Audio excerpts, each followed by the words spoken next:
I am a HR by profession. I have international exposure in HR, recruitment, and talent management.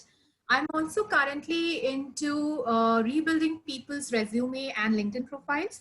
I also coach for career counseling and career development. Currently, I am heading the HR department for Shamangdavar Institute. So this is a brief introduction about me. And this session is going to be completely interactive because the HR and interviews and job related things are something which is not common. It's common for everybody. I'm sure everybody will have some or other things to share. So let's make it interactive. So can we just quickly have an introduction round of all the participants over here? I think we have 9 people, 8 actually right now. So I would like you to tell me your name, your profession, could be accounts manager or HR head, whatever, just one word, and one of your hobby. Yeah. Can we start that quickly? Finish the introduction round, please. Maybe I can start. I'm Shailin Shukla. I'm Chief Logistics Officer in a new e-commerce startup. And my hobby is gymming and running. Okay, wow. Samir, can we have you next, please?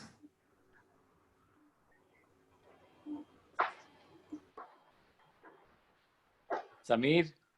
Yes. Okay. Or Kamran, we can go to Kamran. Can you please introduce yourself? Absolutely.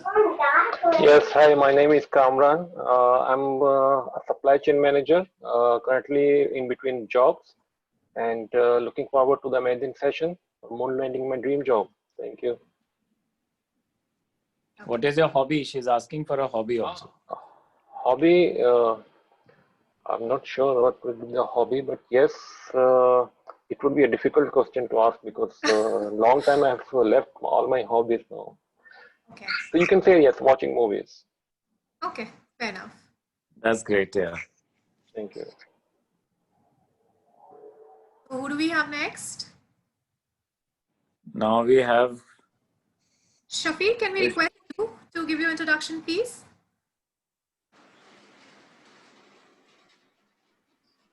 Shafiq, we can't hear you.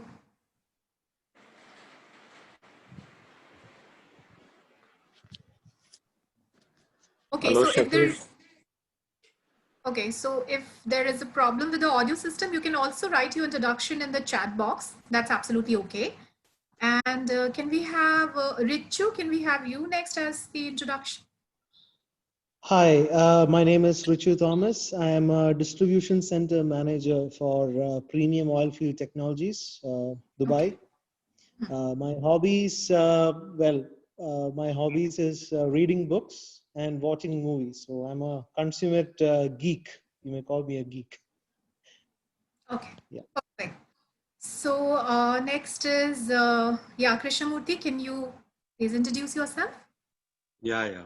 Good evening all. My name is Krishnamurthy. I am head of logistics for a furniture retailer by the name of Pan Emirates. Okay. And my hobby is food. I am a foodie. I love to eat food, love to read about food, and love to hog. Okay. Thank you. Thank you. So last is Dawn 2. Can we know your real name, please?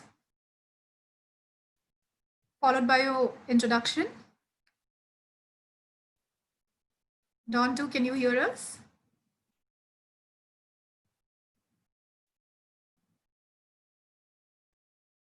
Okay. Let's move on. Yeah, sure. So fine. I am sharing the screen now. Can you all see the slide? Not yet. Okay. How about now? Is it visible? Yes, it's visible now.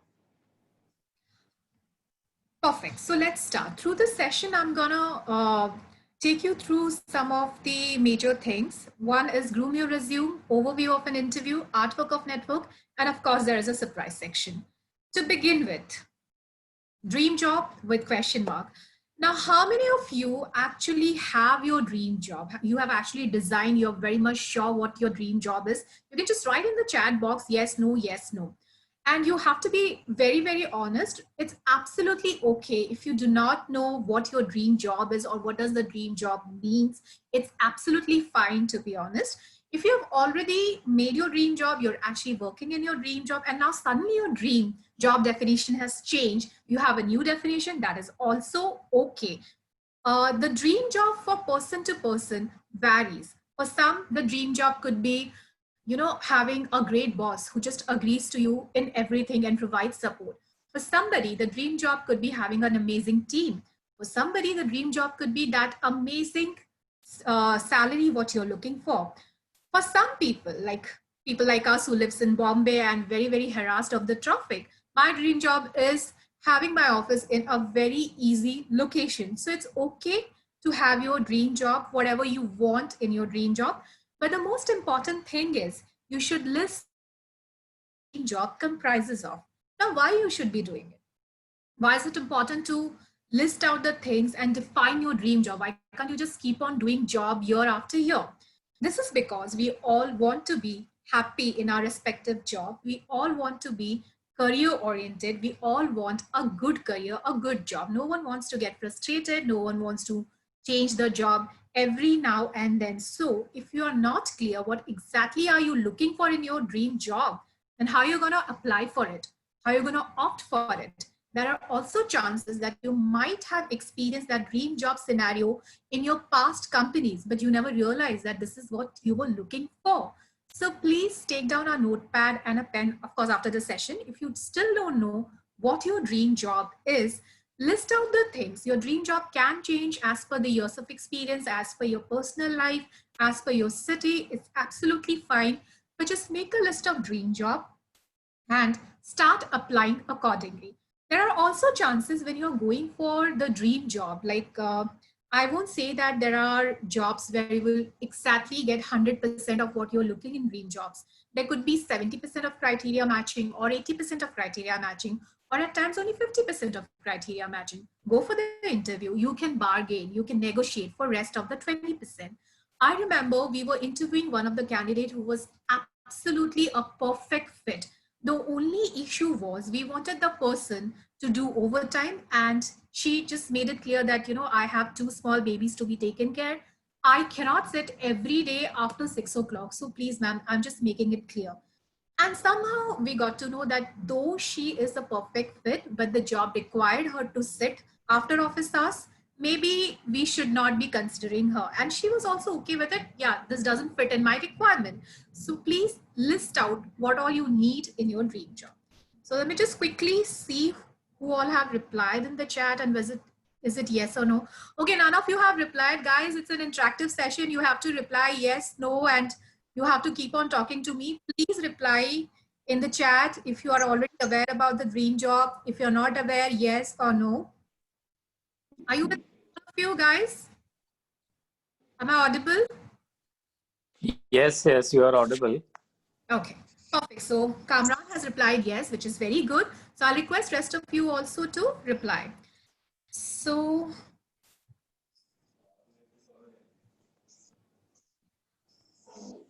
once we have identified what is our dream job, what's the next step? Let's go to the next step then.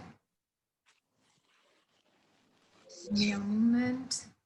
Stop share.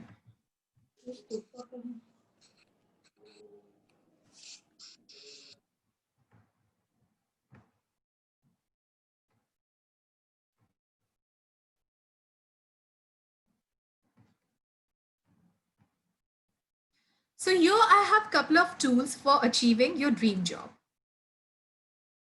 Resume, cover letter, LinkedIn profile, LinkedIn networking. This is something, these 4 ingredients are something which is not new to any one of us. We all know about resume, cover letter, and LinkedIn. But today we're going to see all these 4 things from a different perspective.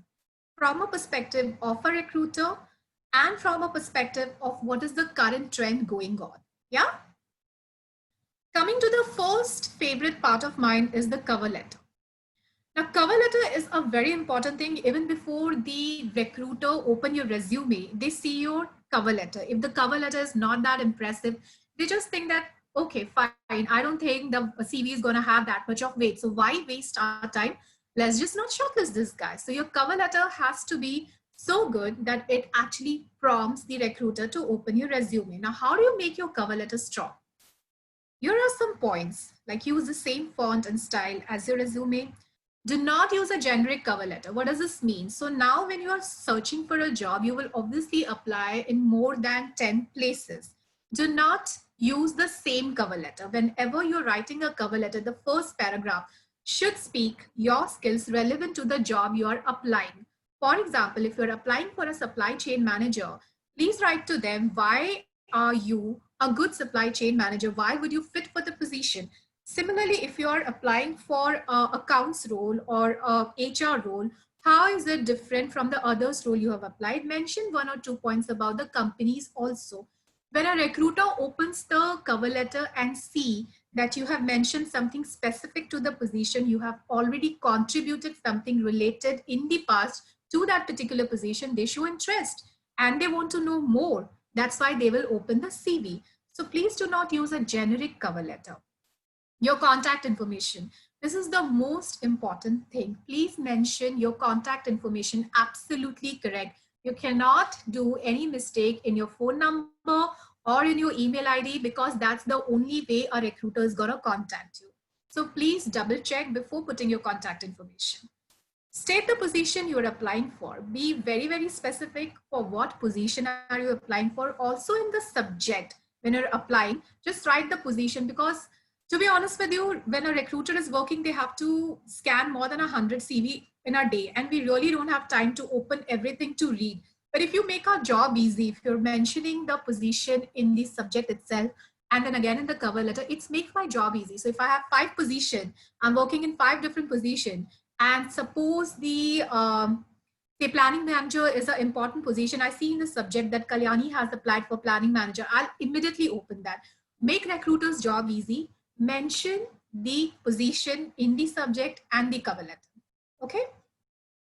Then if you have already spoken to someone at the company already, please mention it in your reference letter. It really makes recruiters' job easy. So suppose I am applying for a job and I have spoken to somebody in the company, the recruiter will directly go to that person. Listen, I've got the CV from your reference. How do you think that candidate would be?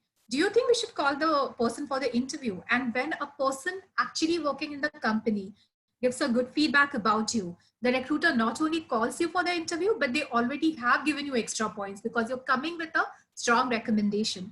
So if I have already spoken to somebody, you have a reference, use it, mention it. Yeah.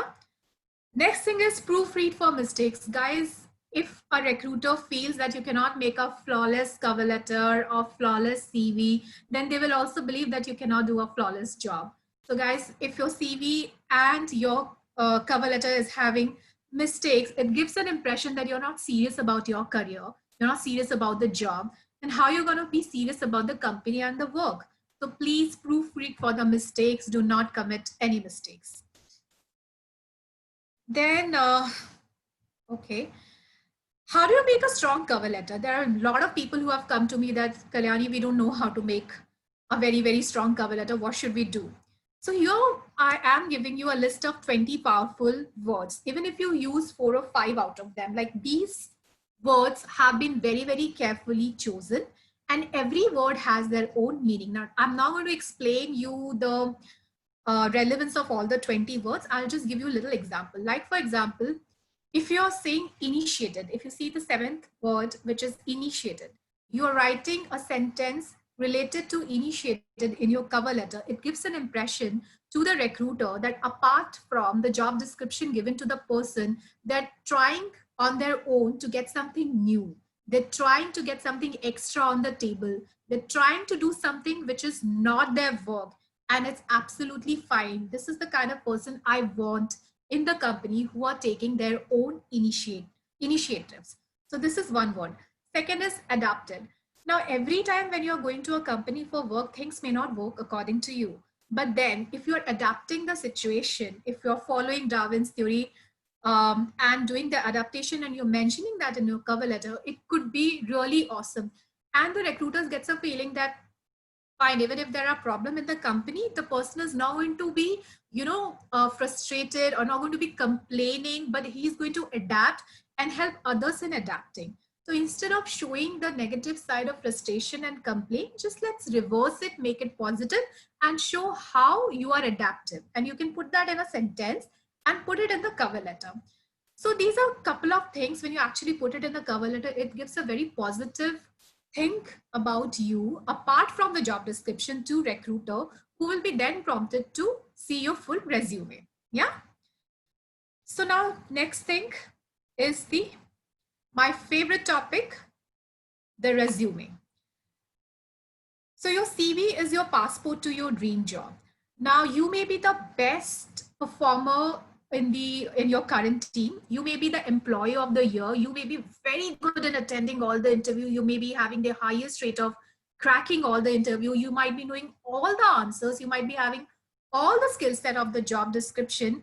But then how do you prove that to the recruiter even before meeting? How do you do that? You do that by your CV. Even before they call you for a phone interview or they shortlist for you physical interview, your CV speaks for yourself. So please do not, I've seen a lot of candidates who say, okay, fine, let my CV be just like that because I'm going to meet the recruiter. Then I'm going to prove my point that, I'm good in this, I'm good in that.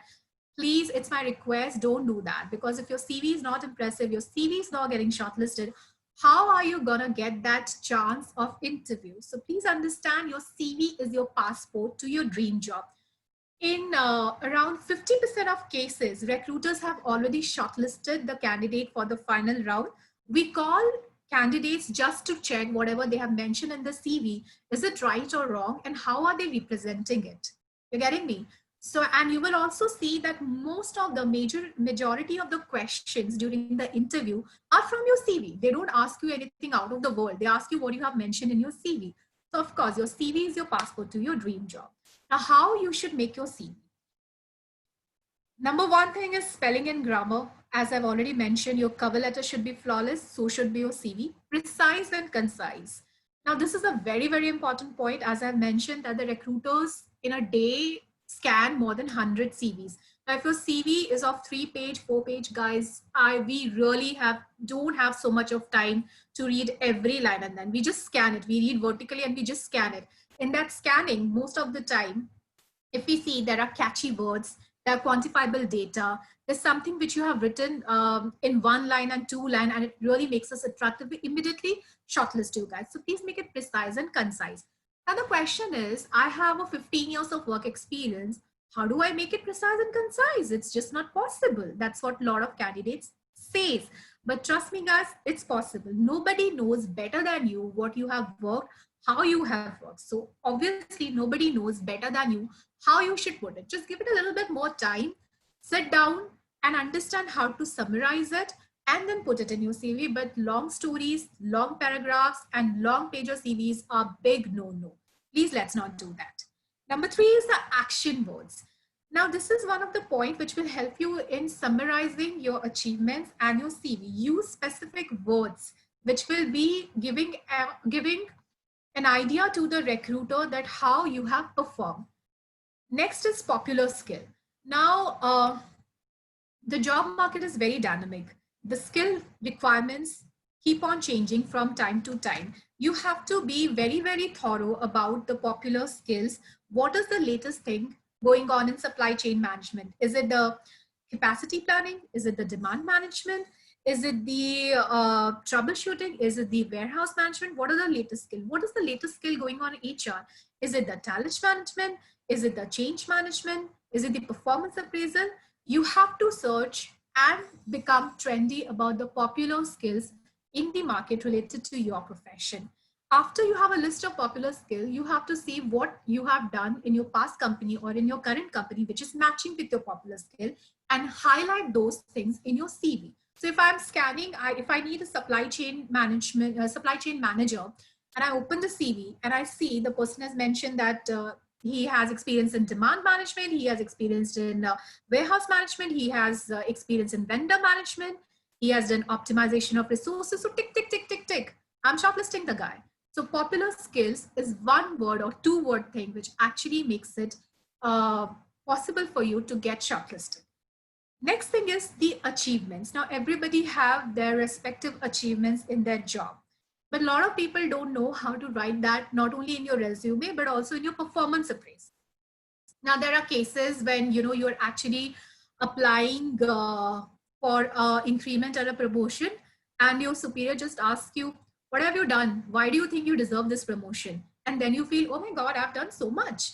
I was just logging the whole year, and now my boss is asking, what have I done? I absolutely deserve that promotion. But then the problem is the communication. Whatever you have done, you're somehow not able to list down those achievements and present it to your superior. It's very important to sit down and know how are you going to reflect those achievements. This achievement highlights help you not only in your resume but in your performance appraisal as well.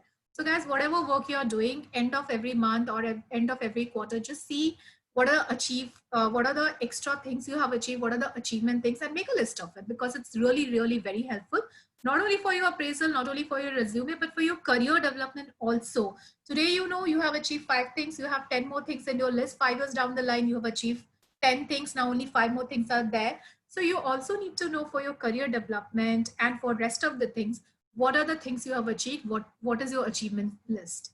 Yes. The last point is the quantification.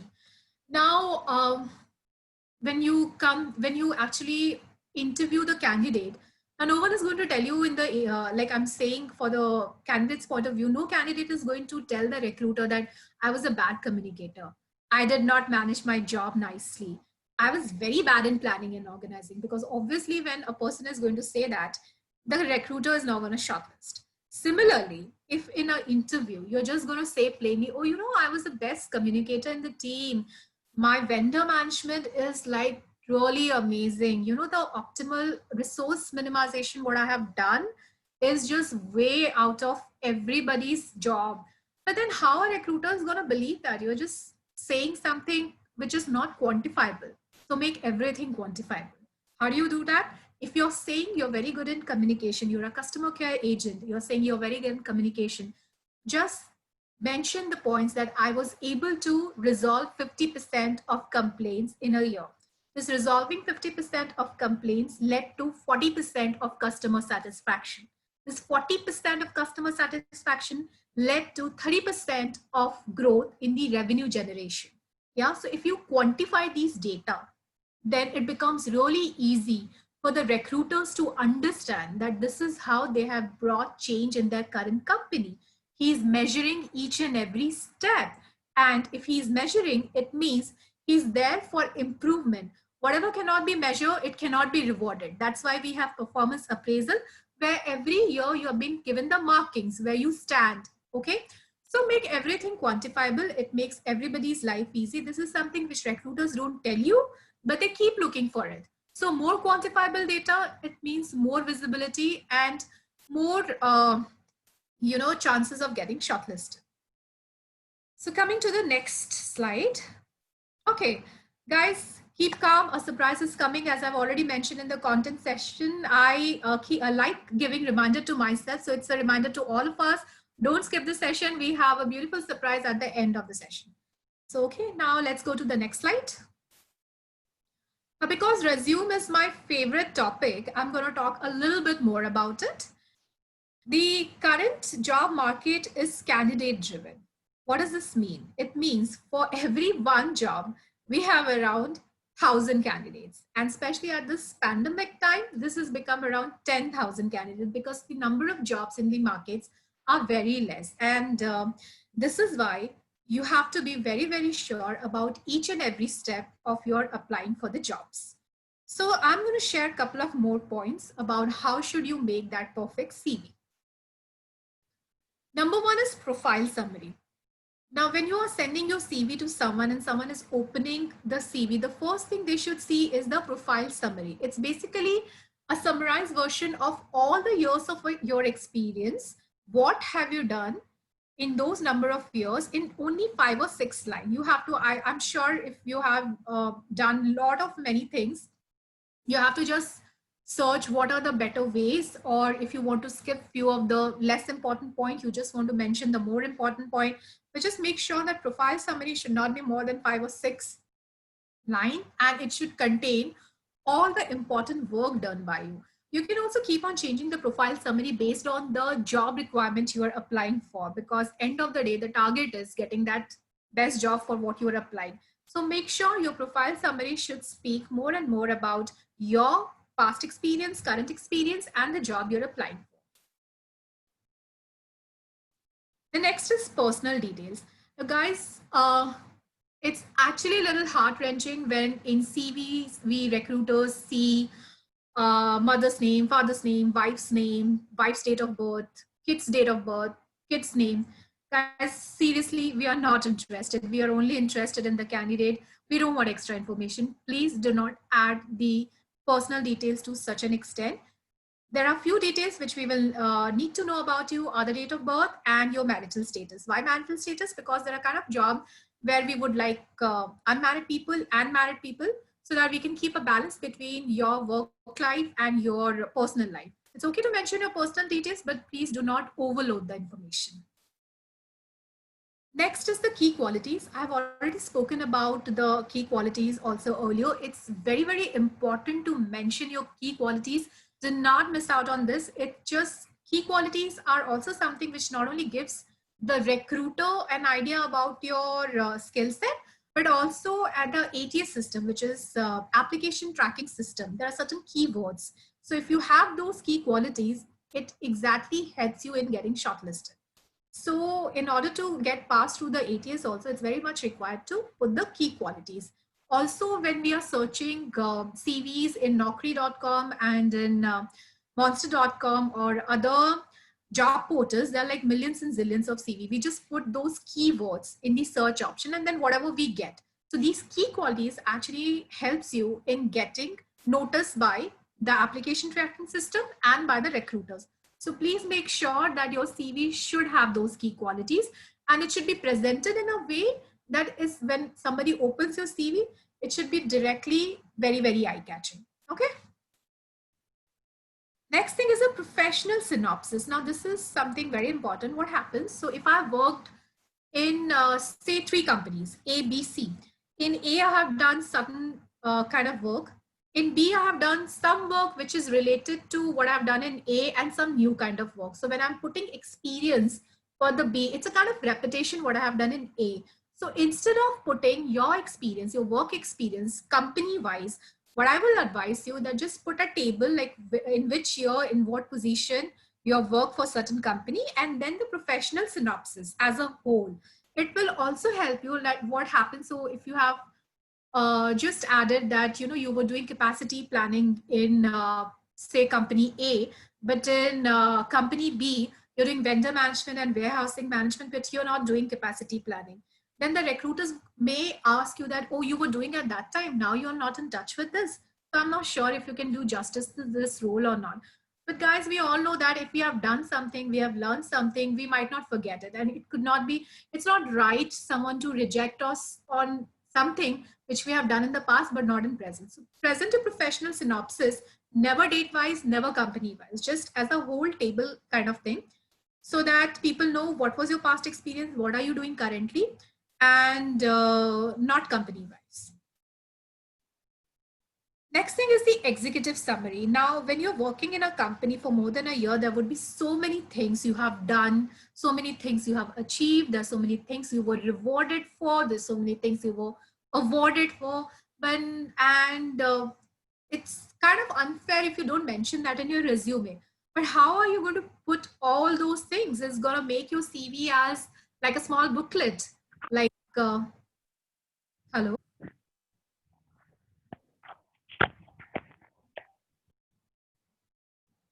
Guys, am I audible to you all? Yes, you are. Yeah, you're audible. Okay, so how do you make this executive summary? That's the biggest question. So whatever you have achieved, whatever you want to put in your CV, please make a list of it, concise it, and then put. But do not forget the executive summaries, because these are very, very important. If you have worked, say, as a technical, if you have just done some troubleshooting work, or you have done some project management as some small project which you want to put in your CV, but you know it's very descriptive, very detailed, just make a summary of it. Don't miss out any single thing in your CV, just put it. There was this case, there was this guy who was doing fine dining management. He has come to me for the CV making and career counseling. So he has given me all the points like upscaling dining and, farm to table things, everything. And then when we were talking and have done his CV, we have done everything. So, just talking casually, he said, you know what, there was also a time when there was no revenue generation in the restaurant where I was working for. There were no increments, and the staff, like the blue collar people, like the waiters and the delivery guys, they were highly demotivated and they didn't want to work. So I stepped in and I counseled them. I coached them that this is a bad time, good time will come. And we were able to retain everybody. There was a good time and it was a very good thing. I'm like, okay, why didn't you mention this to me earlier? And the person was like, okay, this is HR job. I just did out of the good thing because I'm attached to people. I don't think we should mention it. It's a HR thing. It's not my thing. I'm like, no, let's not do that. It's a good thing that you have done it. It's a kind of achievement. So let's put it in the CV. And we have actually added that in CV. After 2 months, he called me and he told me, I've gone for an interview. And one of the recruiter, she mentioned to me that they are very happy how he has motivated people without money. And they would like somebody to be in the team who's not only doing the fine dine managing, but also hearing people's worry and giving a heart to them like a HR person, like what's the role of the HR person. So I'm like, wow, so now you know why you should be putting the executive summary of all the things you have done. Okay. Next is the achievement highlights. Like as I've already mentioned, whatever you have done, even if it is a small appreciation from your group head, or even if it is Kalyani, just can I stop you for a moment? One quick question. Yes. Yeah. What is the difference between professional synopsis and executive summary? It looks little overlapping to me. Okay, so professional synopsis is your detailed job function, what you have done. So if I'm HR, I do talent management, I make letters for people, I do salaries, I do leave in attendance. So that's the professional synopsis, my each and every core function, what I'm doing. Yeah. Executive summary is the highlight. Like if I have done, I'm very good. Like for example, say I've digitalized all the CVs what were lying in the cupboard. So now we have a proper tracking system of the candidates. Or for example, if I have introduced a very good employee engagement activity, which has increased in employee happiness. So from where is this executive summary is coming? It's coming from my professional synopsis. The professional synopsis is just a job description, what I'm doing. But executive summary is the summarizing thing, is what is the best thing out of it I have done. So am I able to answer your question? Yeah, so executive summary comes at the top, where you are giving a brief about yourself. And it's actually your profile summary. That's actually your profile summary. Executive summary, profile summary talks about, it's a combination of all the experiences, whatever you have collated till date. Executive summary is strictly focusing on your function. Like I will not write in my profile summary that, I was able to solve the complaints of the employees, or I was able to make the performance appraisal system more transparent. But this is something I would write in my executive summary. So profile summary is the total collation of your work experience. Executive summary is summarizing the functions. Am I clear? Okay, got it. Yeah, thanks. Okay, no problem. So one more thing, yeah. Sorry, one more thing, Kalyani, to the same question which Mr. Shailen was asking. Yeah. What about the ordering of these headings? I mean, is it necessary that we have to follow these headings, or after profile summary we can put professional synopsis and then executive summary, or personal details maybe could be in the end instead of putting on the top? Sorry, I didn't get you. Could you repeat the last what you said, last sentence? I mean, the ordering of these headings, like profile summary, which you have mentioned, and personal details, key qualities. So is it better that we mention the executive summary and then profile summary, achievements, and keeping the personal details in the end instead of putting on the top? So I'll not answer this question right now because I'm going to talk about the CV layout as well. So at that time, I'll address this question. Is that okay, Kamran? Yeah, okay. Okay. Yeah. So coming to Kalyani, sorry, I have one more question. Yes, See, please. obviously you will have an executive summary for each of the function, which you said something specific which you have done within that function, which you want to highlight, right? So Yes. obviously for each of the function, if you have done something specific, for each of that role, you are writing about the executive summary for that specific role, and then also the job responsibilities or the key areas which you handle. Do you mean to No, say that? no, no, no, no.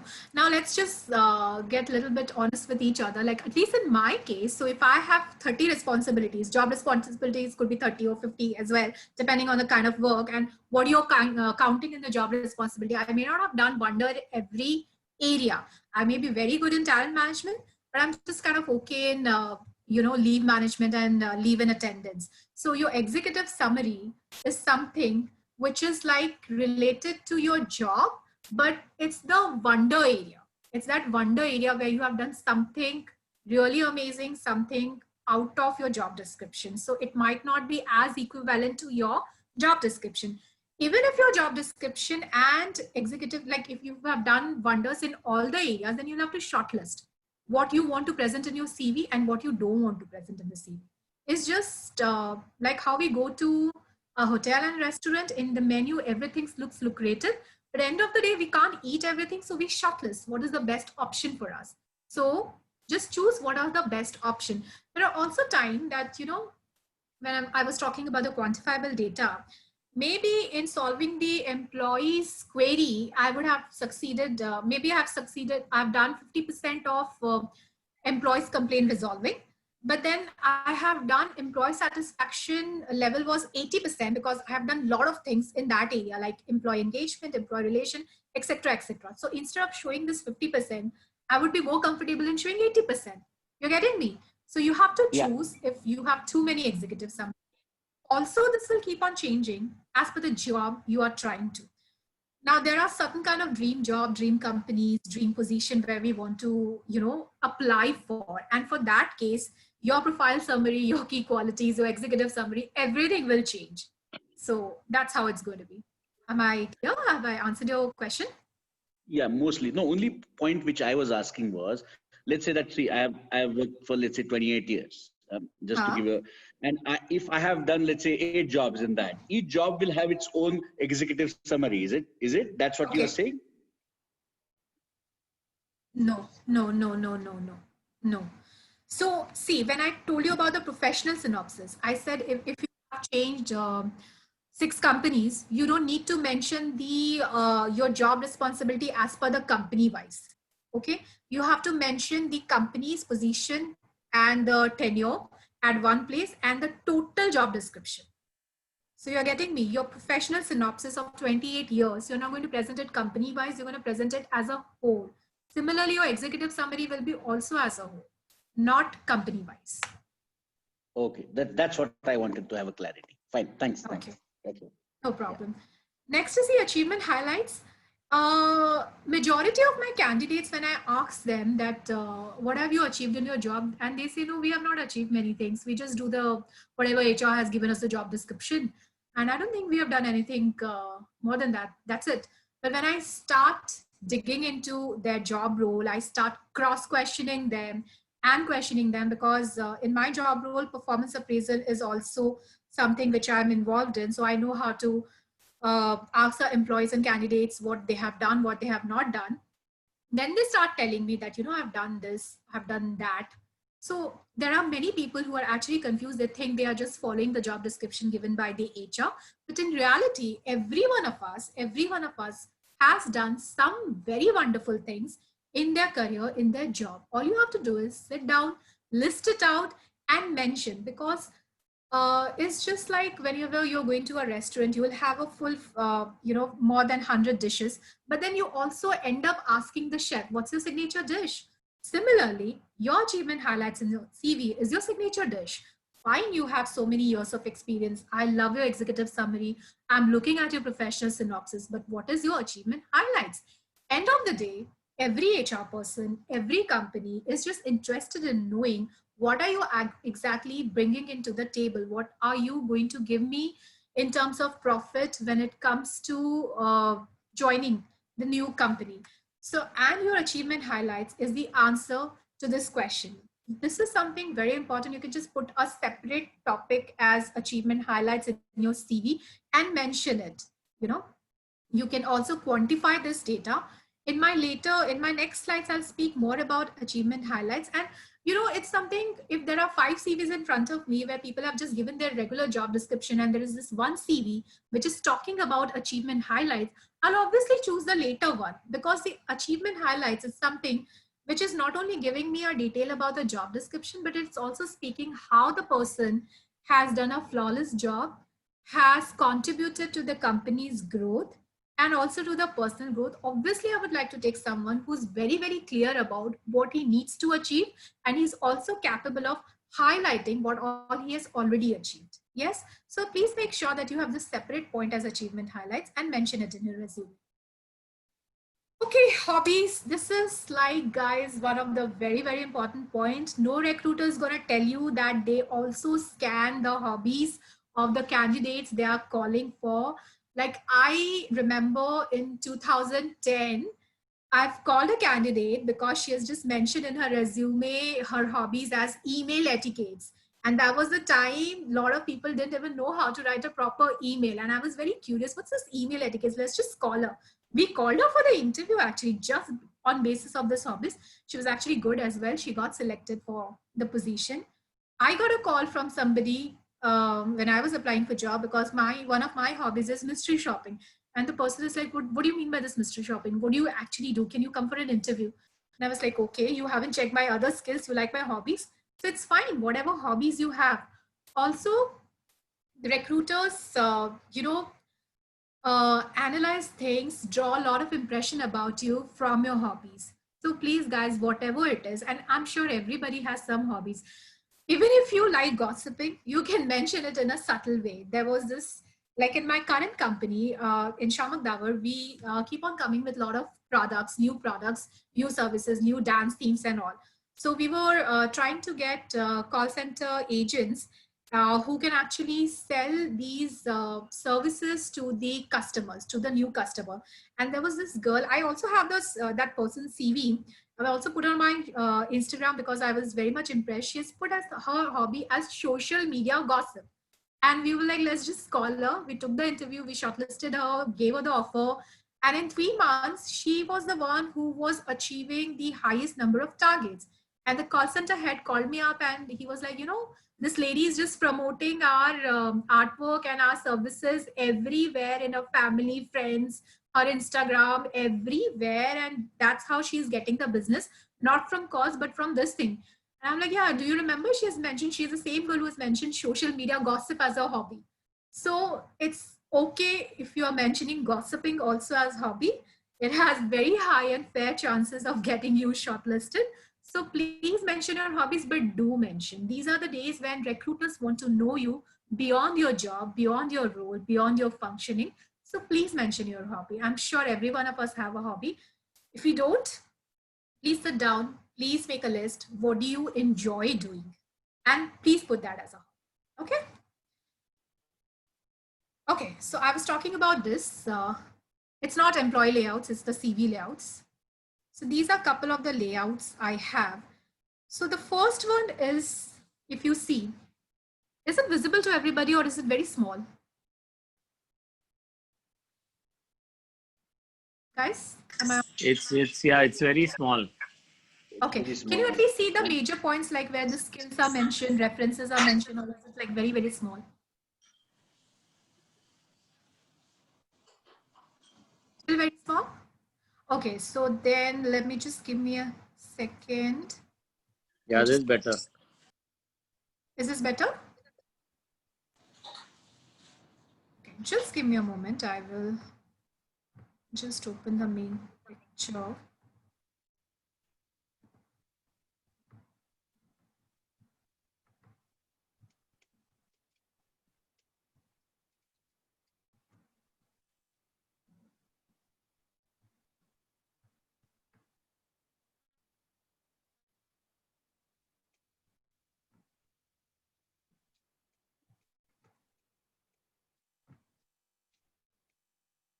Is it better now or is it still the same?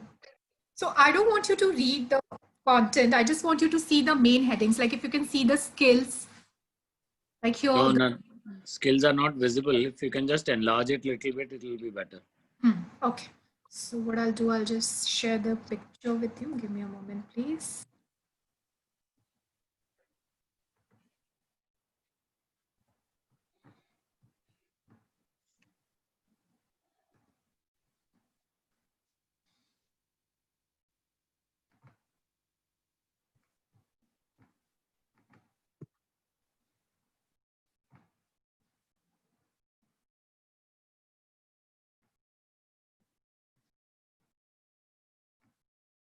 Is it visible now? A bit? Guys, can you at least see the headlines? Yeah, much better. Okay.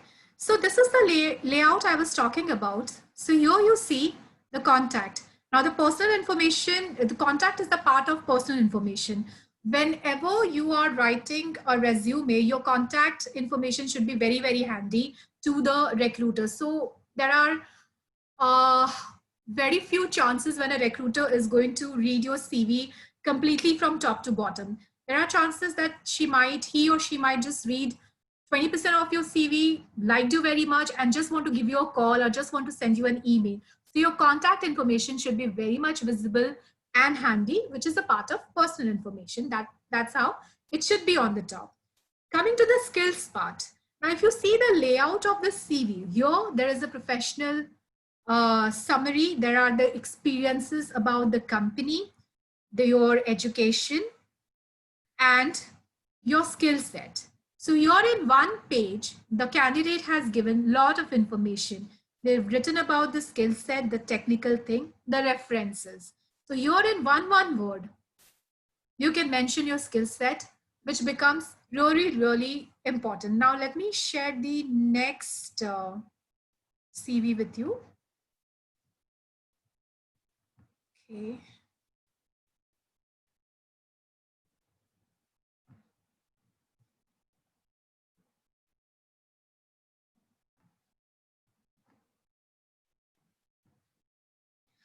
Okay, so I believe we are in an era where you can just go out of those black and white boring CV things and make it look more attractive. If you see this CV is of a finance person, look at the numbers, look at the layout, what the person has done, professional skills, personal skills, languages, and especially this layout of the numbers. So the moment anybody sees the CV, they get to know that the person who has applied for a job is related to the numbers. If there are 5 CVs in front of me and one of them is looking really colorful, the layout is good, there are chances that the recruiter might just pick up the CV and read it. So there's nothing wrong in making it beautiful and changing the layout. Let me share one more with you.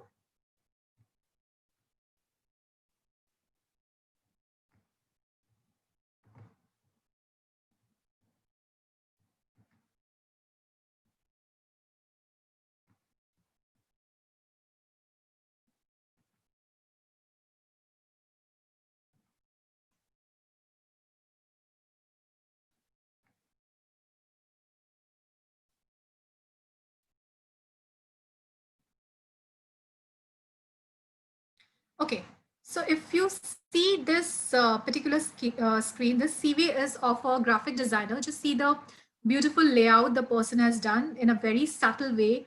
Look at the usage of colors. Look at the way she has presented the information. Here it was a picture which I've hidden.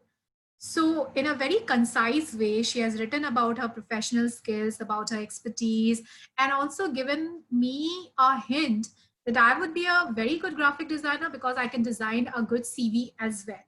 Yeah. So she's actually talking about her skill set by providing me a view of the layout of the CV. It's absolutely okay to have a colorful layout, to have a concise layout, and to get rid of those black and white resumes.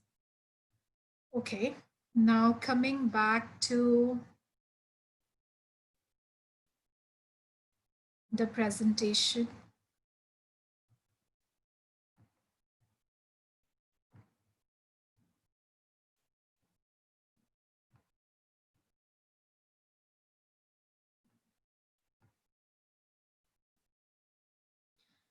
Okay, this is one of my favorite topic, career break. Now, I'm sure most of us will have a kind of career break in our entire career. It's not only people say that when a lady takes a maternity break or a lady goes for a wedding or something like that, she has a career break. It happens to the male candidates as well. There could be any reason. It could be backpacking around the world, or you were just trying to help rearing a child, or you were trying to get a family member a little help to fight, that deadly disease.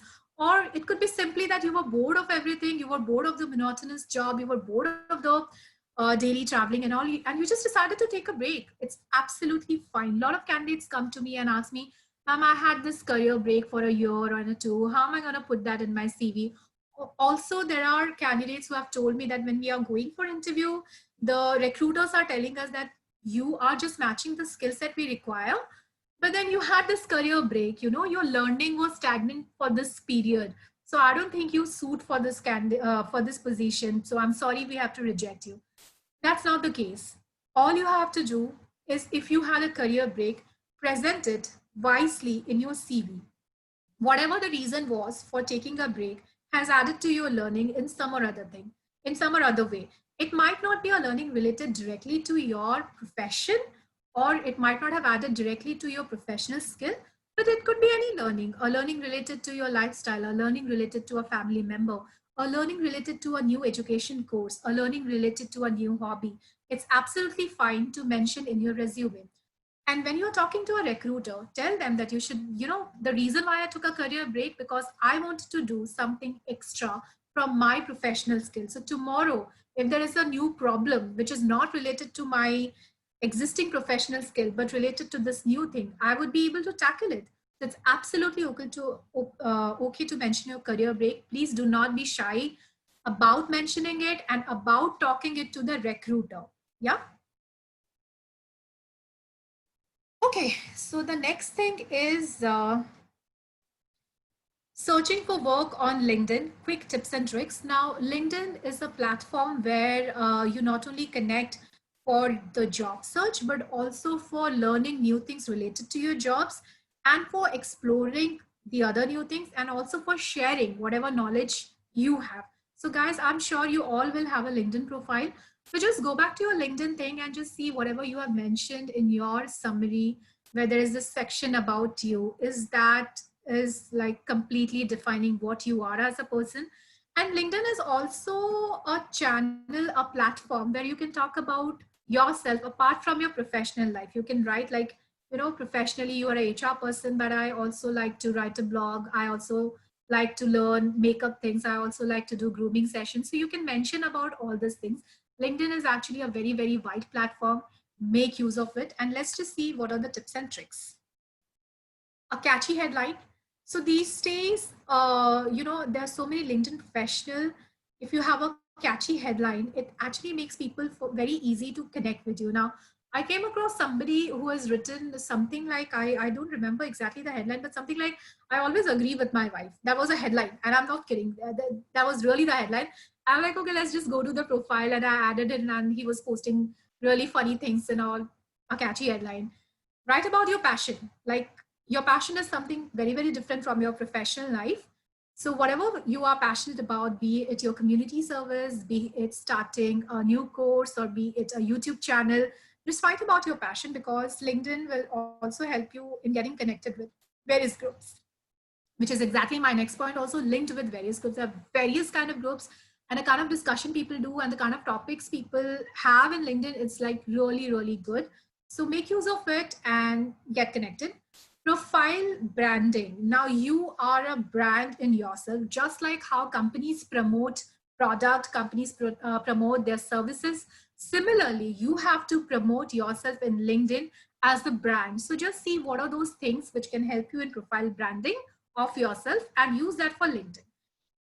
And include, if you have done any volunteering, awards, community services, please include all those things. It's actually helpful for not only you, but people also who wants guidance, people who seek mentorship can also get connected to you. LinkedIn networking. Now, a lot of people, I have seen candidates come to me that, ma'am, I'm looking for a job now. Do you think I should start connecting with people? So my advice to all of you is, it's not only when you're looking for a favor, then go to LinkedIn, but start building your network from day one. Every day, if you're sending requests to 5 or 10 random people, it's nothing bad. It's good, because there are times when you're applying for a job, you might not make it for that particular job, but then the networks, like be it the hiring manager, be it the recruiter, they keep your details in their database. You might not be selected for this current job, but you might get a call later. So it's always good to be in contact, in networking. So start building up your network, and more people you have in your contact, more and more people you have in your contact list, in your networking list, it's always good. And networking is never bad. It's always good. So start building up your networking from day one. If you haven't done it yet, please start doing it. Okay, another favorite topic of mine is interview. We recruiters have a lot of stories to be shared when it comes to interview. Just stop you for a moment, Kalyani. Yeah. How do you reach the LinkedIn recruiter? Because for every job, there are like 2,000 applicants. How do you reach? How do you stand out from the crowd? Okay. Because so many people say that, you know, they never get any callbacks. They are applying for thousands of jobs and nobody calls them back. Okay. In fact, one of the tips and tricks for LinkedIn, which can we just address this in my next slide, because I have a slide called Recruiter Secret also. And okay, no worries, yeah. Yeah. Okay. So coming to the next important and my favorite topic is interview. And as I mentioned that the recruiters have a lot of stories to be shared for interview, but I've just, refined a couple of things for you all. And how do you go for this? So I'll start with the fresher thing. There was this fresher who has come to me. Sorry, I just missed one point. There was this campus placement going on where we have gone for doing a recruitment to our MBA college. And a lot of people were there. Like when you have a campus recruitment, you literally do 50 or 60 interviews in a day. And it's actually very difficult. So we were having these interviews and this girl was sitting next to us. We were 3 people. We asked everything, and the hiring manager was not asking anything. At the end, when the interview was about to get over, we asked the hiring manager, "You're going to ask something?" And the person said, "Yeah, you have mentioned in your hobby as dancing. Can you like just show us some step?" And the girl was not at all reluctant. She just got up, she sang a song, she performed the steps, and then the hiring manager is, "You're selected. Here is offer letter and take." And we were like, "Why did you do that?" And the person is like, "Did you see that? She didn't lie in her CV. She said dancing is a hobby. She just got up. Everybody is watching her, her teachers, her friends, her classmates, everyone. She just did it. And she's so confident." And we were actually doing the interview for the sales position. And the hiring manager was like, if she's so confident, if she's so good, she'll definitely do wonders in her job. So whatever you're mentioning, be it your hobby or be it anything, you could be just put on a test and you could just show your skill set. Like her dancing showed how much confident she is, and she's not lying in her CV, which she never got to know. But as interviewers, as recruiters, we know that. Then next thing is when you go for, especially in UAE, the candidates, like a lot of people who have just started coming to UAE, they come with a lot of questions, like the recruiters are saying that you don't have Gulf experience. It also happens when you go to other countries, Europe or anywhere else, people say that you don't have experience of this region. So, we might like to negotiate a little bit in your salary package, a little bit in your job functioning. Now, how do you tackle this question? The basic funda of all the jobs, be it HR, be it supply chain, be it finance, remains same. What are the changes region-wise? Basically the laws, what you follow, and maybe a little bit of the culture of the people. So whenever you are being asked this kind of question, please tell, yes, I do not have the experience. I agree, but I do have the basic understanding. And I'm trying to learn the laws. I'm already studying on it. I'm trying to learn the culture. And if you can just make 1 or 2 points, like what you have done, what you are learning, it would give an impact to the recruiter that fine, the person is not having experience in this region, but he or she is making an effort. So they'll not try to negotiate you when it comes to salary or when it comes to your job functioning. Also, there are times when there are a few important things. Like for example, in UAE, a lot of people during interview ask, do you have a UAE driving license? Do you have Arabic knowledge? So whenever, if you're applying in a new region, Please understand what is the necessity, what is the demand of that region apart from your professional skill, and try to learn that and try to show that in your resume. Okay. Then also, when you're going for an interview, be it a telephonic interview, be it a personal interview, the hiring manager, the recruiters are also going to ask you, what do you know about the company where you're applying? Yeah. Please be thorough about the company where you are applying. Read their website. Also, if you can get a little bit of information about who is your interviewer, who are the hiring manager, read a bit about them, what are their accomplishments, and mention that in the interview. It's very easy to just read the website and go for a job, but if you can come out with a breaking point, something new, which the recruiters have not thought of, it would be helping you to get that brownie point.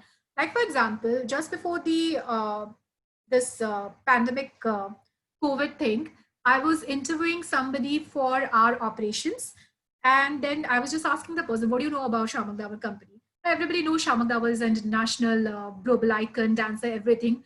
Apart from these things, that person, that candidate mentioned to me that I'm very impressed of this charity thing Shamak is doing, this Victory Arts Foundation you have. You're giving a chance to learn dance for the people who cannot afford the fees and disabled people. And I was like little stunned. Oh, really? So it means he has done a thorough study. He knows what exactly is the unique point he needs to talk about it. And then he started cross-questioning us that, can you tell us more about Victory Arts Foundation? It is so amazing to work with a company who's doing charity, who's also doing so much for disabled people. And everybody likes compliment. One of the panelists in the interview was a senior management. He was very happy to learn so many good things about the company. And we shortlisted the guy, we gave him the offer letter. And this was one of the important points. So please make sure you're doing a thorough study and get that unique point about the company and speak to people, speak to your hiring people, speak to your recruitment manager about this. Okay, now there is one more thing. Like if you follow me daily on LinkedIn, there are too many things I post about the resumes and cover letter. One of that is the secret weapon. I call it a secret weapon. Now there are reasons why someone's CV gets shortlisted, someone else's CV does not get shortlisted. There are also reasons why someone makes it to the final round and someone doesn't make it to the final round. There has to be that secret weapon, that secret thing, that one thing which makes you, the best amongst the lot. So what is it? I cannot right now tell you in a generic way because this is a very, very specific thing. You have to sit down, analyze your skill set and understand what are those one or two things which actually makes you different from the lot, and make sure that you present that in your CV. Make sure that you present that in your interview. What normally I do if I go as a candidate, I normally tell people that, okay, if you have this 10 things, I also had these couple of things in my previous job, but apart from these 10 things, these are the extra things I have done in my job. Now, employee engagement was not a part of my job, but I just asked people, can I take it as a new project? I asked it to my boss. They said, yeah, why not? And I did that and people were happy. Now, please understand one thing. Everyone likes freebies. So if we are going to a pizza place and they're giving us a free garlic bread with garlic dip, no one is going to say no. In fact, we are going to recommend that to our people and friends that, that place is giving you extra garlic dips and garlic steak. Please go. Similarly, the recruiters and hiring manager need extra thing apart from the job description. So whenever you're talking in the interview about the job description, what is mentioned for the job, please tell them from your own side that, you can get this extra thing on the table. Now, the recruiters and hiring managers are getting these extra thing in the same pay package. They will obviously select you, but please don't try to fake it. You have to also support it by the past experiences. Make sure you have enough proofs and enough past experiences to narrate it also, so that it's a kind of supporting. But make sure that you're always giving that extra thing to your people. Even though your job doesn't involve traveling, tell them, oh, I'm okay with traveling. It's absolutely fine. Even though your job doesn't involve working extras, you can tell them, listen, my family is very accommodating. If you want, I can work extras whenever it is required. Even though the job role only says, not looking for a new project or anything, you can just say that, if the market is dynamic, tomorrow there is a new thing required, I can do it. Or you can just tell them that, I'm doing this course right now. And once I complete it, if I get selected in your company, So I'll bring these extra things also with me. So this skill set is also, new thing I'm doing it will be helpful to your company. So please add that extra thing always. There was this incident with me. Prior to my marriage, my parents have registered me in Shadi.com.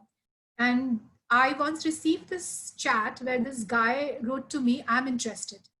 And before I could reply, that guy has sent me his CV. And I'm like, what is this? And then he wrote, I'm interested for a job. Because in my profile, my parents have mentioned that I'm working in HR department. And then I'm like, who does that? And I called him up just to tell him something in the interview. I called him up and I told him in the interview, listen, you want to apply for a job? Please apply in Naukri.com or Monster.com, not in Shadi.com. You will get more recruiters' attention there, not here. He's like, ma'am, I've been trying for months. I didn't get a recruiter's attention there, but here I got it immediately. That's the reason and I was like, that's what? so amazing. That's so funny. Yeah, and I'm like, and no, I'm not encouraging anyone to register on Shadi.com. Super amazing. And not that you should. It's hilarious. You should write a blog on this. My husband keeps on telling me this, that you should go with a GoPro whenever you're going for interviews. That's keep on happening with me. A lot of stories, as I mentioned. But the thing is, he was able to know where he has to do that unique thing to get the recruiter's attention. Guess what? I hired him. I gave a strong recommendation to my sales head. We hired him for the sales position. He came out with every now and then with, unique and fancy plans. And after 6 months of his job, we officially appointed him for sales training. And he was like, we told him that you can't tell people all these things like Shadi.com and all, but he did it in a very nice way, in a very good way. And I was very confident about the candidate because he was taking his job so seriously. He was so serious about his career. He tried every source. So if he's so serious about his career, he's definitely going to justify the job given to him. So guys, just look for that unique thing. Look for that, cutting edge, which can differentiate you from the rest of the candidates. Yes. Coming to the next thing.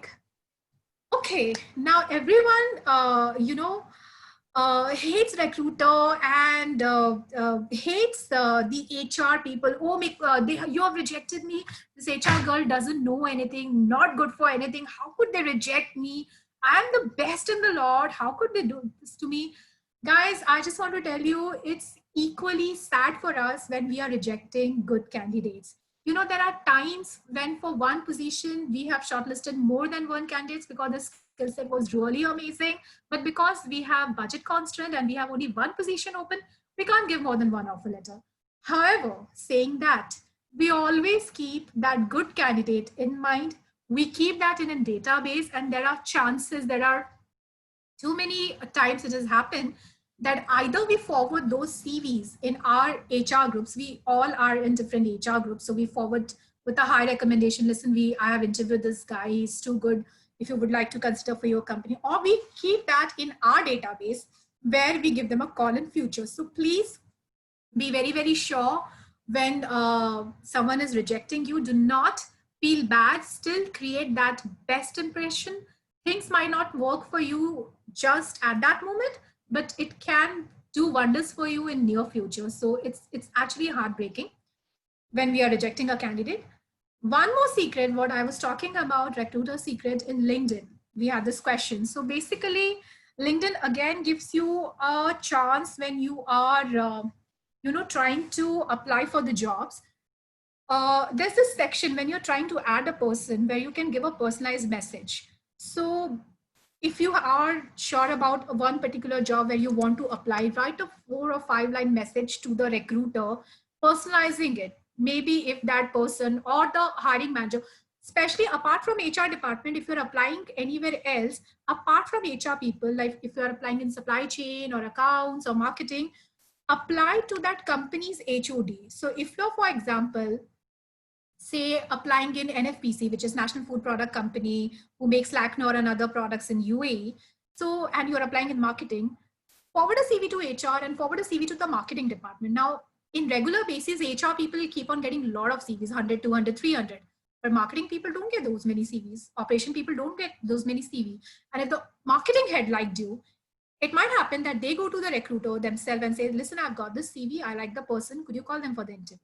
So start building your network, not only with HR, but with your department heads.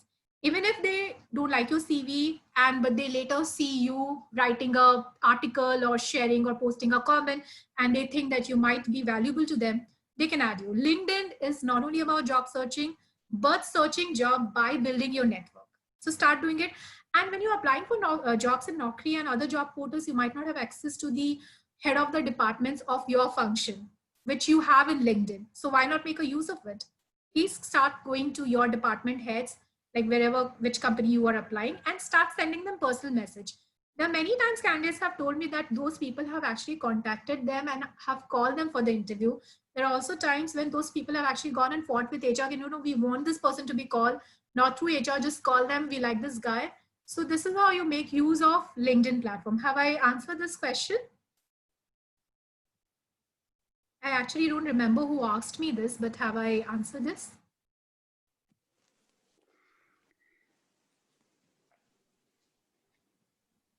Okay. Eleni, in fact, this works as a two-edged sword. For me, I get at least 20 requests every, or 15, 20 requests every day for accepting connections. And most of these guys are either desperate or have lost their jobs.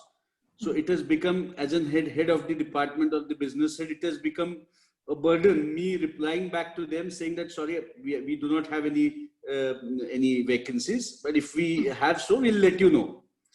But then it also becomes so either you have to reject the person's, if somebody has sent you a request of connection, or if you feel that the person's CV looks impressive, then you have to go back and tell him that, okay, we will get back to you if we have something.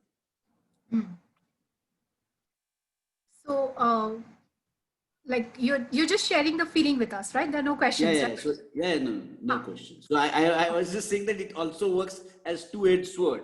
Yes, absolutely. I agree. And this is the reason, we also connect, we send the CV. There are also times when head of the department have actually gone to the candidate and said that, these are the things missing in your portfolio. So once you acquire the skills, then you may contact us. Like, for example, in case of HUL, every candidate who is rejected, even if they reject them on telephonic interview, those candidates get a detailed email that what are the skill set on which they were rejected, so that whenever next time they're applying for, they have those acquired things. So it's kind of really helpful for the job seekers and for other people to learn from their mentors and the head of the department. So all I'm trying to say is, like, LinkedIn is a great platform. We should just use it as much as we can. In fact, I wasn't also aware till a year back how helpful LinkedIn is. I started using it on a pro level just a year back, and it has actually given me a lot of good results. So this is why I'll recommend this to you all. Okay, so time for the surprise. But before I do the surprise, there's one more thing I would like to do. Is the thank you. So thank you for attending this session, but this thank you is not only for thanking all of you. There's this small thing about the thank you also. Please make sure whenever you're going for an interview, or if it is a telephonic interview, you collect the information of the recruiter and the interviewers, and later you can send them a thank you note. It could be a SMS, it could be a WhatsApp message, it could be an email also. Try sending this thank you thing after 2 or 3 days of your interview. Now, why do you need to do that? First of all, you are giving a gentle reminder to your recruiter and to the hiring manager. Listen, you have interviewed me. So am I shortlisted? Am I going to the next round? What is it? Because a lot of candidates have also complained me, ma'am, we don't hear after we come back from interview, are we hired? We are shortlisted, not shortlisted. It's a kind of subtle reminder you're giving to the recruiters. Next thing is, it's again a distinction point from the lot. Lot of people, lot of employers, lot of HR people believe that you might have a little less skill. We can train you in that, but you should have the perfect attitude when it comes to work. So this thank you is a very courteous way of showing that, I'm thankful to you for giving me your time. If you can also mention 1 or 2 things about, especially the hiring people, that it was a great learning, like the things you have mentioned about the company, the things you have mentioned about the job role, and after listening to more about the job role from you, I'm more keen to join in. So it kind of shows that, you know, you're really serious about the job you have applied for, and you're keeping a tab about what you have done and what you have not done. So please make sure that you send a thank you note also.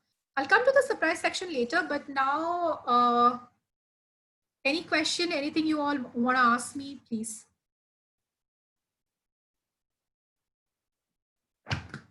Any question, guys?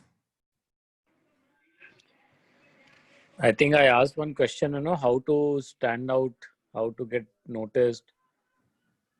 2,000 applicants for every job. Okay, so you're like saying in a generic thing, or maybe in LinkedIn or something like that? Yeah, in LinkedIn, whenever somebody is applying for a job, they say that, you know, how to reach the recruiter. Already 2,000 people have applied. So I don't think anybody looks through so many CVs. So that's exactly what I told you.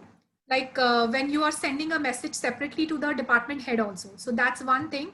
Now you will have in LinkedIn also, you have a lot of jobs, like 100 and 200 jobs. And instead of, at times, it's not possible to specify all the job. You just go to that easy apply section and just keep on applying. Yeah.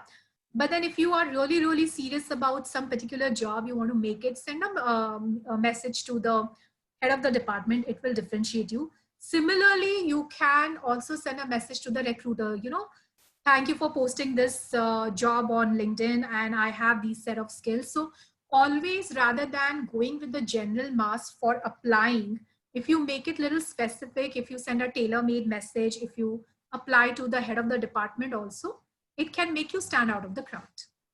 Have I answered your query?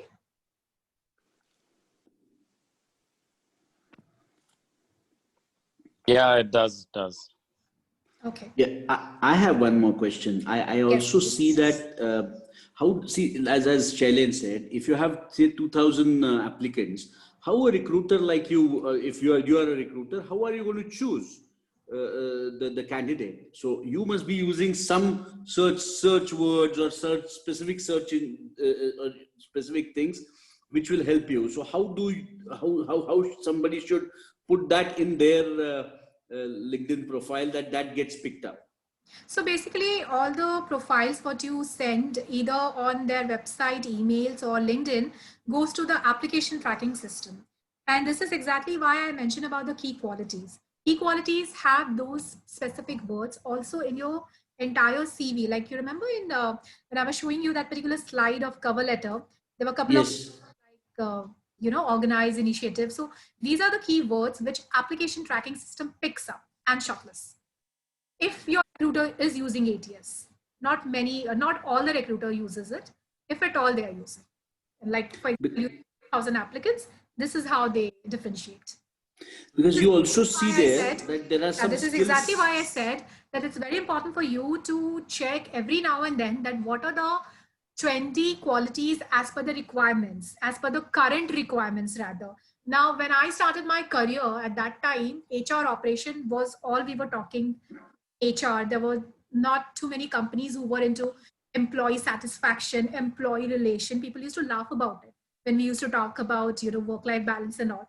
But now it has become a significant thing. So the qualities trend keeps on changing. Take a note, what are the latest thing, and mention it in the CV. Okay, fine. Any more question, guys? But having said that, Kalyani, my name is Anshuman. I've been patiently observing your comments over and over. But no, Abhijit, sorry, sir, your voice is breaking. Sorry, sir, your voice is breaking.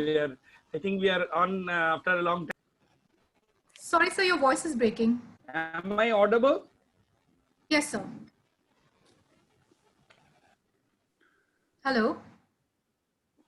So what I'm saying is that, you know, there are situations where you said, am I audible? Yes, you are.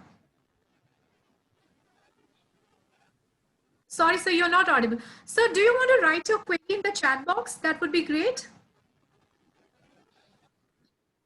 Yeah. So what I'm saying is that we have been discussing about work-life balance and other things all around in this one. But in this phase, like... Sorry, sir, you're not audible. I was Is there just some able to issue in hear. the network? I guess so. Do you want to write in the No, chat box, I please? think so. No. Basically, it's the fluctuating. The line is fluctuating. Now it's better. What I'm saying, okay, you have been talking about the work-life balance and the whole thing. Like I have seen through in my earlier stages where, you know, during an interview, before an interview, the HR would definitely brief the candidate about the job profile and other things. Do you think nowadays it's really happening with the volume of applicants coming for the job? You know, HR has really lost its real, except a very few organizations, because I happen to be fortunate working for very big companies where we had seen, like, yes, the HR really briefs the candidate, you know, in the ground, you know, about the process, like where it will be a written test followed by a group discussion. You know, they really make things clear. But over a period of I having worked with big companies in UAE also, hardly I have seen like you know, HR really very active in this part, like in terms of recruitment, like really guiding them, or, you know, mentoring the candidate what they're supposed to do and what they do and they don't. You know, it's like I have seen many a times where they are given a test and everybody is taking their own sweet time. HR is not even calling out whether the time is over or something like that. Right. And later on they're saying, okay, we'll get back to you, like that. Right. So there is a lack of transparency in the whole, you know, process.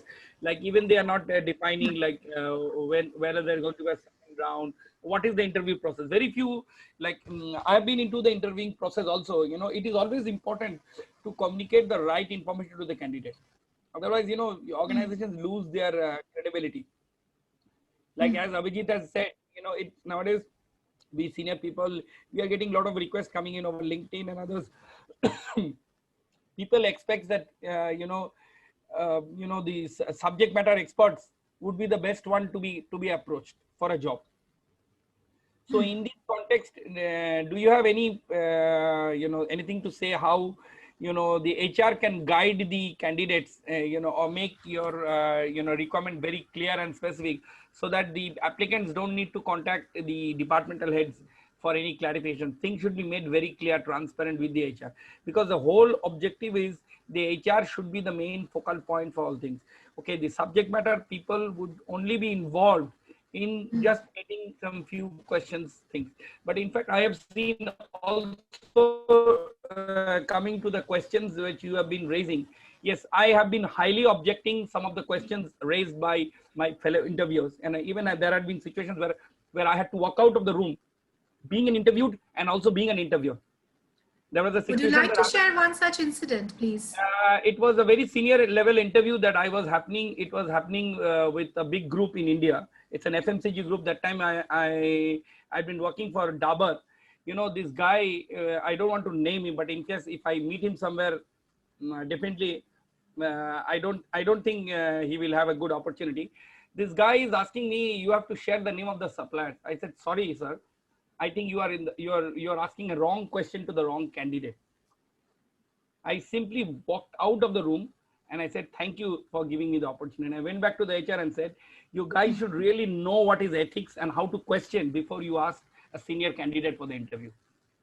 Okay. Sir, the thing is, like the example that you said out here, show me to dance, or, you know, I don't know whether it's a change of culture, because I may be that, you know, after coming to the Gulf and I'm working with the Brits and with the mainly with the UK and American culture, you shouldn't be asking any personal questions, even for a lady, whether she is married, whether she has how many children or how many things.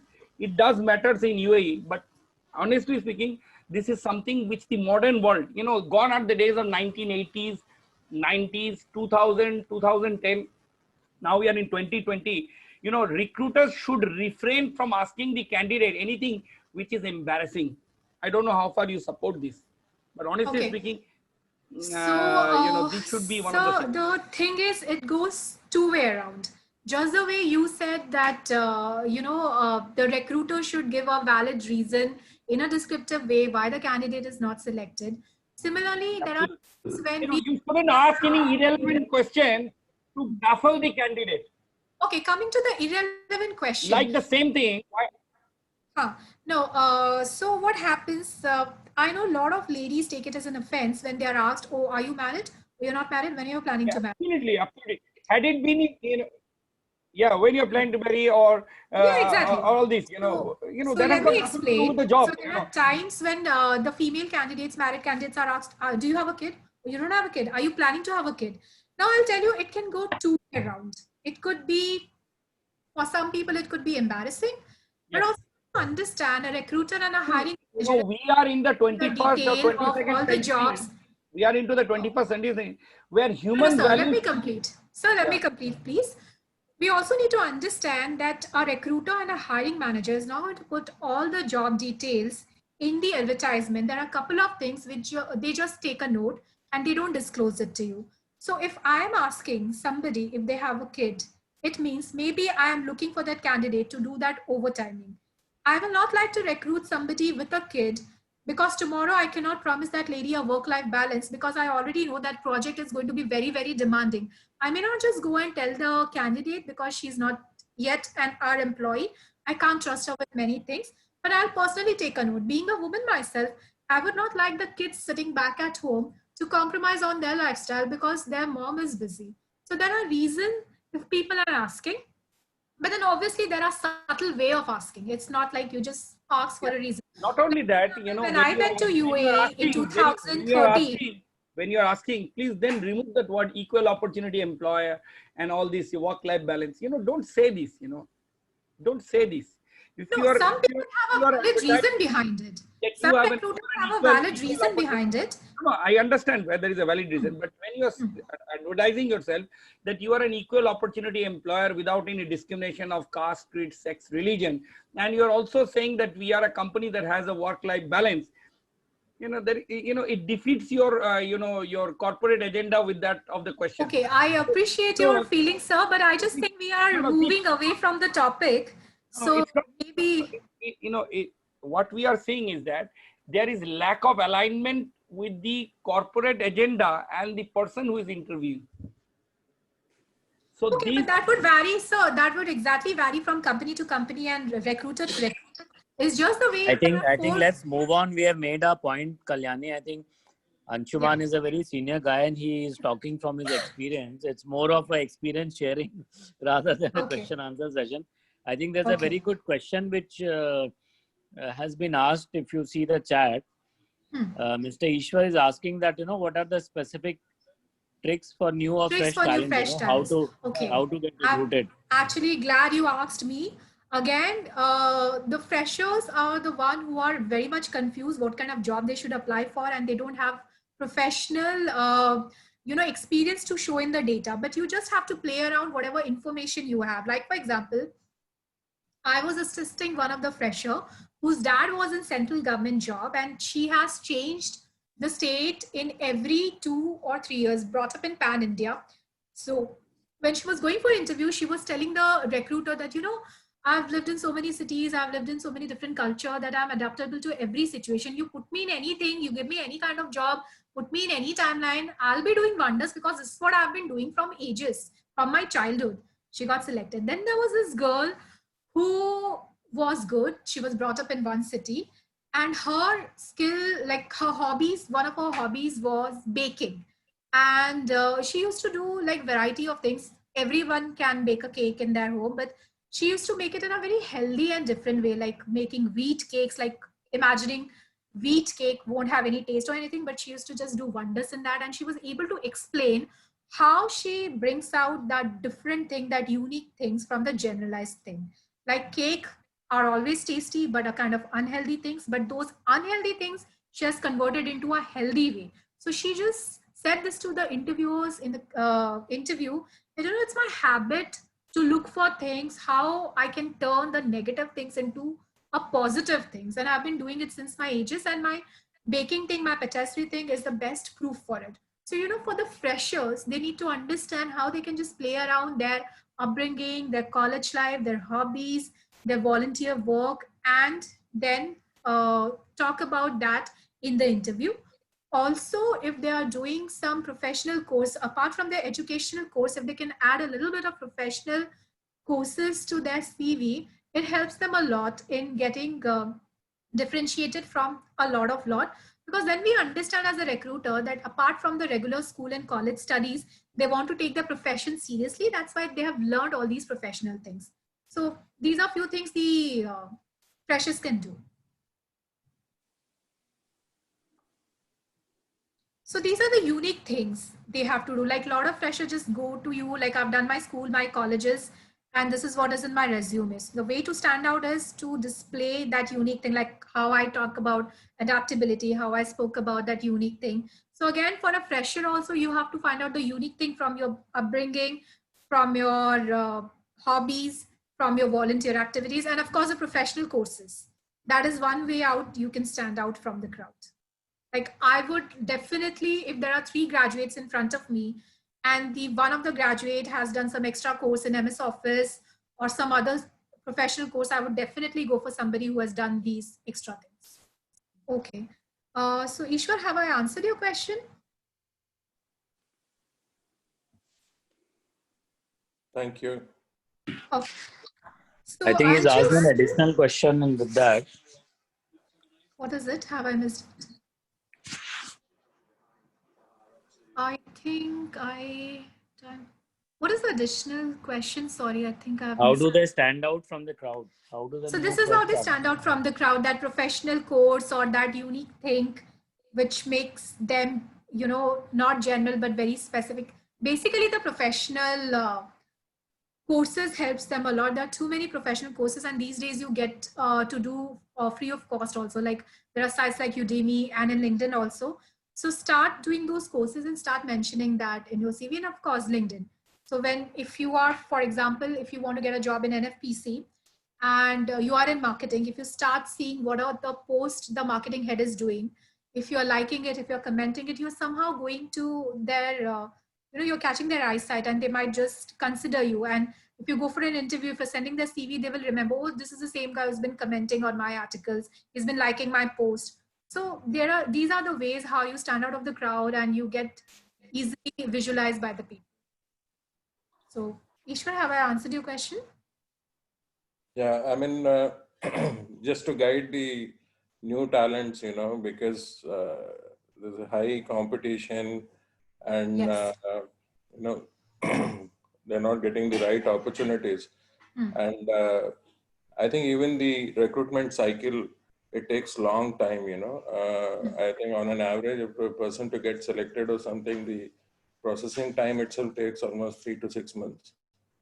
So again, that kind of scenario where there is a time lag, how do they need, how they need to get prepared themselves to, to catch the attention of the recruiters? So what I advise the freshers is not to wait till their professional course or education course is getting over. So if my course is getting over in March, I should start preparing for a job from last year, December or November, because we need that much of time. And when the rest of the lot is actually going to apply from March, I'm already applying from December. That's one thing. Plus, I have the time in my hand to understand why recruiters are rejecting me or why recruiters are selecting me. During this process, I will also find out as a fresher, what are my strengths, what are my weaknesses. So I can work more on my strengths and I can work a little bit more on my weaknesses, or I can eradicate it. So that's one thing. And also of freshers, particularly, they need to understand where do they want to apply. There could be parental pressure, there could be peer pressure, there could be a lot of things. I've seen so many fresher who talk about career changing because at the beginning of their careers, they just opted for something which they didn't want to, and after 2 years, they realize they can't make a lifelong career in that. So they have to be sure about what are the strengths, what are the weaknesses. Just start before time, before your education degree gets over. Understand what are the latest trends. Of course, the professional courses, what I mentioned. And be in touch with a lot of people in LinkedIn. Actually, LinkedIn is a very good profile for the fresher as well to get noticed and to get the jobs. So I actually encourage the students also to open their LinkedIn profile and start networking. That's one of the things. So thank you. I'll connect later on because I think one of our colleagues is waiting to ask a question. Yeah. Okay. So I guess I have a question from Richu here. Any suggestion on asking for feedback from recruiter? Mostly they don't respond. Yeah, the thank you message, what I told you. So apart from thanking them for giving their time, you can also write to them. Can I know about the feedback? Do you feel this interview was fruitful? Or do you feel I was lacking in some skills? So it's a very subtle way to ask them. The thank you message will take care of it. Yes? Any more question, guys? Yes, Kalyani, this is Kamran here again. Thank you very much. It was a really an interesting session, and I personally have learned a lot of new things on writing cover letter, resume, and LinkedIn profile. And now I consider CV writing is a skill, and if you don't have this skill, instead of building on it, try hiring a consultant who can write a professional CV with specific terminologies and phrases that those are used in specific industries. First, let me know if my understanding is correct in this way.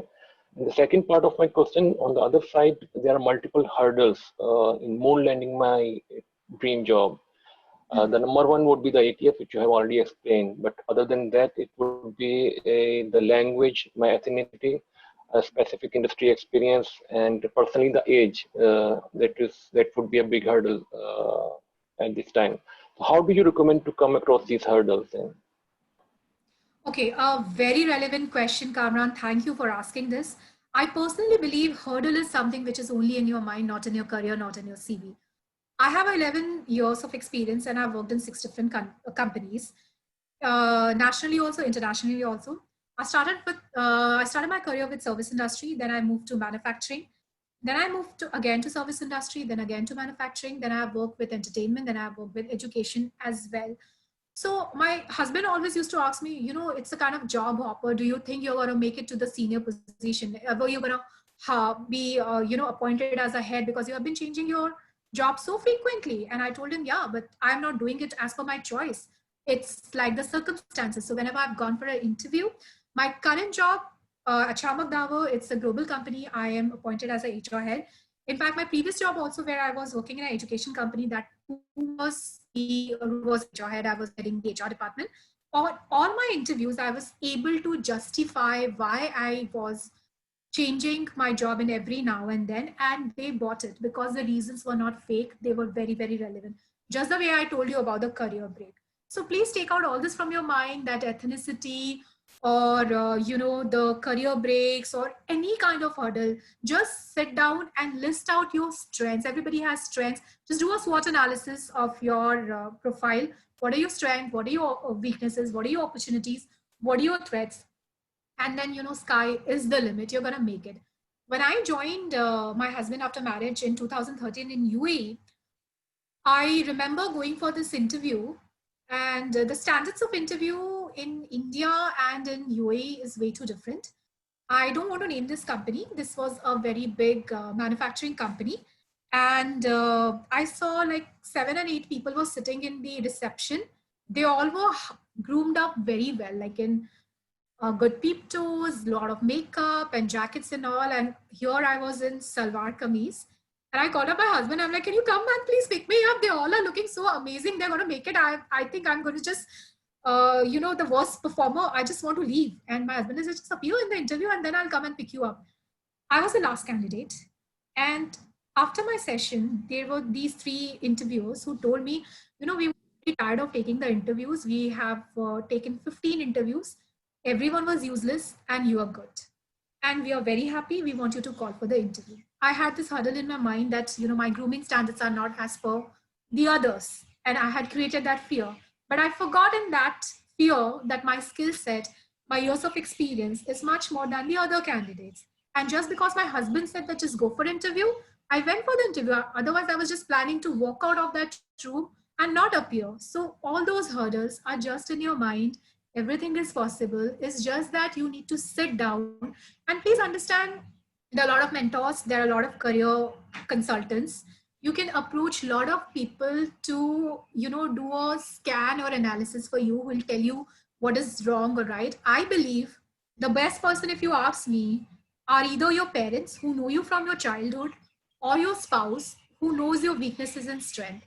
Ask them that, you are having this professional issue, you're having this career problem, what could be the solution? And because they know you in and out, your parents and your spouse, they would be able to give you advice. And these days, you know, reaching to career mentors and consultants has become so easy. Just answer this question: when we all have started our career, where was all these fundas there, like career coach or CV making? I never thought that there would be something called as a CV making or LinkedIn profile making. I never thought about that. But now we have access to all these things. So why not make use of it? So if you have any hurdle which you feel could not make you reach that dream job, discuss that with your friends, discuss with your peers, discuss with your family, and then you'll get to know that the same hurdle is faced by 10 other people also. And out of those 10, there are 3 who actually have a good way and have resolved it. So discuss those hurdles, don't keep it only to yourself. But end of the day, I will advise you that no one knows you better than yourself. So sit down, think how you can do. If you don't want to appoint a CV maker or a consultant, then just read a lot about it. Read a lot of posts. There are a lot of posts what recruiters need. How do you attract their attention? Now, honestly, there are a lot of CV makers in the job market, but a lot of them just prepare a nice layout. They might not just reflect your executive summary or achievement highlights. They might not be the real recruiters. They just do it for the sake of money. Yeah. So I would advise you just sit down, list your achievements, see where you fit the best in and put it. If you have 2 hurdles in your career, you might have 3 or more achievement also.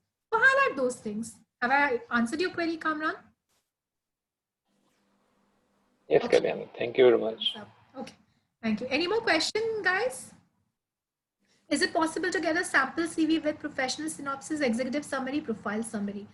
Oh, there is a possibility. So I think, oh my God, I didn't realize the timing. It's 10:16. I'm so sorry. I've just overstretched this. Thank you so much for showing the patience. Let me just stop taking questions. If you have any more question, you can send me on my LinkedIn. And I would suggest that. I think that's a Yeah. good idea. And Okay. we are in UAE. It's 8:45. I think it's must be very late for you in India. Yeah, but that's okay.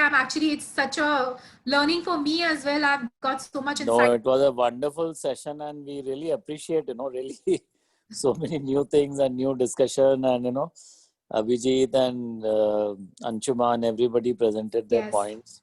Yeah. So I think anybody who wants to approach her can connect with her directly on LinkedIn. We'll also share the link in our group. Yeah. So I still have my surprise to be announced. I'll do that. But Okay. I request you all to open your video so that I can take a picture. And Kiran, thank you so much for the appreciation. I just read that in the chat right now. Thank you so much, Kiran. Wow, Abhijit, all in red, yeah?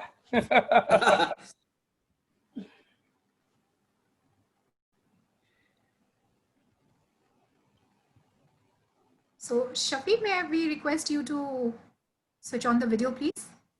Yeah, and Sameer, please. Sameer bhai may be busy. Sameer, Sameer bhai is busy as usual. he's doing his homework, I think. Okay. He was like that. Yeah, here we go. There we go, Sameer bhai, after a long time. Okay, here we go. Just give me a minute. Say cheese. Thank you, guys. So time to announce my prize. Thank you. Okay. Thank you, Kalyani. Yeah, thanks. So time to announce my surprise. I'll just take 1 more minute. So thank you for this wonderful interactive session.